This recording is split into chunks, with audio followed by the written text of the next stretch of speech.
Hey, welcome to Hannity Combs. We're glad you're with us. We're live from the spin room. Well, you just watched the first GOP debate in the South right here in Columbia, South Carolina. Now, tonight, we are going to be speaking with each and every candidate on the stage tonight. So who do you think was the big winner tonight? Well, text your vote at 36988. We're going to have until the end of the show. You can get your vote in. Here with immediate reaction to all of this important debate news is our own Fox News chief political correspondent, Carl Cameron. Carl. Sean, we're going to have this room filled with the spinners from all of the campaigns in just a minute to tell us exactly what we just saw seconds ago. And as they tell us in individual campaigns' case why they think their candidate won. Evening, Rudy Giuliani, the frontrunner in national polls, took issue with something that one of the second-tier candidates, Ron Paul, the congressman of Texas, said. I don't think I've ever heard that before. And I've heard some pretty absurd explanations for September 11th. I would ask the congressman to withdraw that comment and tell us that he didn't really mean that. Rudy Giuliani had to just love it. Sean Allen. Presidential candidate and former New York City Mayor Rudy Giuliani will be joining us now. We'll also be checking in with all the other candidates. Governor Mitt Romney will be here, and Senator McCain, and all the candidates you saw on stage here. Mr. Mayor, I know you're just getting set up here. We just replayed the line that you gave to Ron Paul and his statement. You were indignant, and you made it was sincere, and it came from the heart. And you know, I was going to say. This is America's fault. The way America and I don't know. I don't exactly know what he said after he said that, but Mayor Giuliani's intercession there was appropriate and, frankly, very, very excellent. I really appreciate it because we should never believe that we brought. Michael, what came out of this? Was there a winner or loser? Did we change the tiers of candidates here? I think the tiers pretty much stay in place. I think that certainly Governor Huckabee, I thought, kind of rose up tonight a little bit more. I think Mitt took a couple of shots along the way. I think Ron Paul, basically, for me, it's done. Is there not room in the party, though, with someone who's got a different point of view on Iraq, who's totally anti-war, who truly believes our actions may have contributed? Fine. I mean, I think that's perfectly fine, but we have to understand. Yeah, Rudy Giuliani should send him a contribution, I've got to tell you, for this campaign. Yeah. That was one of the best moments. One of the best moments in the campaign. I want to stick with that. And welcome back live to Hannity Combs. We're live from the spin room tonight at the South Carolina GOP debate at 36988. By the way, here's a look at the early results of our text message poll. In first place, Ron Paul. Ron Paul. Ron Paul. Ron Paul. Ron Paul.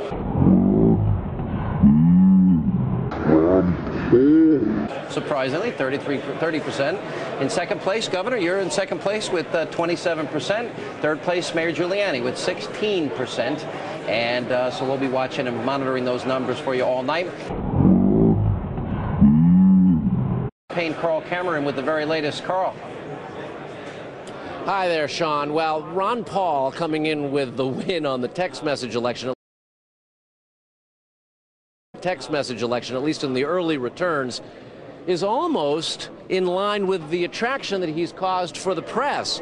It seems that by getting slapped by Rudy Giuliani for his assertion that the U.S. effectively asked for the 9/11 attacks, for bombing Iraq when it was under sanctions, he's going to get a lot of ink. So Ron Paul, quite by the actions of Rudy Giuliani's attack, maybe doing quite well. And as for the text messaging, maybe he's a little bit better organized and having his organizers do the necessary dialing for all of that. Mitt Romney coming in a strong second above Rudy Giuliani, and John McCain not yet placing in the early returns, suggests that folks have begun to sort of get a grasp for the top tier, with the exception of Ron Paul. I did not. But let me tell you something. I want to say to my barber back home. Keep texting your votes. Who do you think was the winner of tonight's debate? Just text your vote to 36988 as we continue from the spin room right here on Hannity and Combs. Here's another look at the early results of our texting, our message poll. In first place, Ron Paul, 30%. In second place, Mitt Romney, 28%. Third place, Rudy Giuliani with 16%. And now we're joined by presidential candidate Colorado Congressman Tom Tancredo. You think it should have been a little higher there in those? I was just going to say, and then I thought you were going to say, and in fourth place at least, but no, now here I am. Hey, listen, in my view, Congressman Ron Paul did not win that debate by any stretch. I'm not surprised to hear Sean Hannity say that, but let me ask you about that. You said this, you said it in this debate, you've said it before.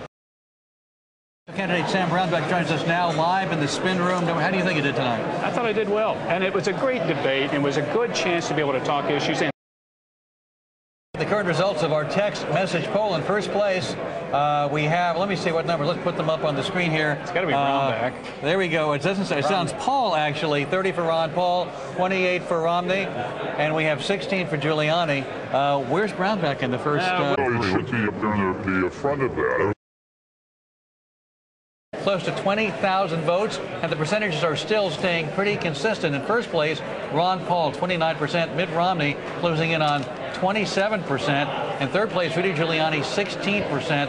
And joining us now is California Congressman presidential candidate Duncan Hunter. Thank you, sir, for being with us. Appreciate it very much. Great to be with you. What does it say that Ron Paul, with that big confrontation tonight with Rudy Giuliani, had a very different point of view on so many issues than every other Republican on the stage, yet first in our texting tonight in this vote? I think there was a lot of entertainment there, and I think people are looking for entertainment. Do you think that's what it is? You don't take him seriously?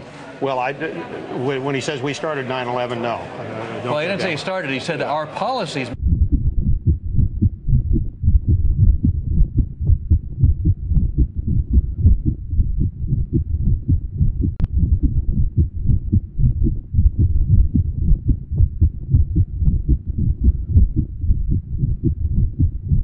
Paul, 26%. In third place, Rudy Giuliani with 18%. And back with us now, former Democratic pollster Pat Goodell and GoPac chairman Michael Steele, both our Fox News contributors.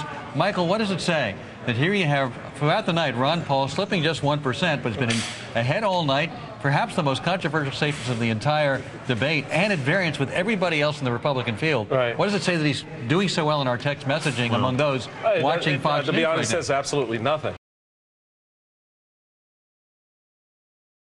It says that he's got a lot of folks out there who's going to text message for him. I think tonight, in my view, there was clear separation between those who should be in this campaign and those who shouldn't. And I thought that... Based on what? Well, based on their responses to the answers. I thought to the questions, their responses to where they're going to move, like to move. In my view, I think Paul, in my view, hurt himself tonight a little bit.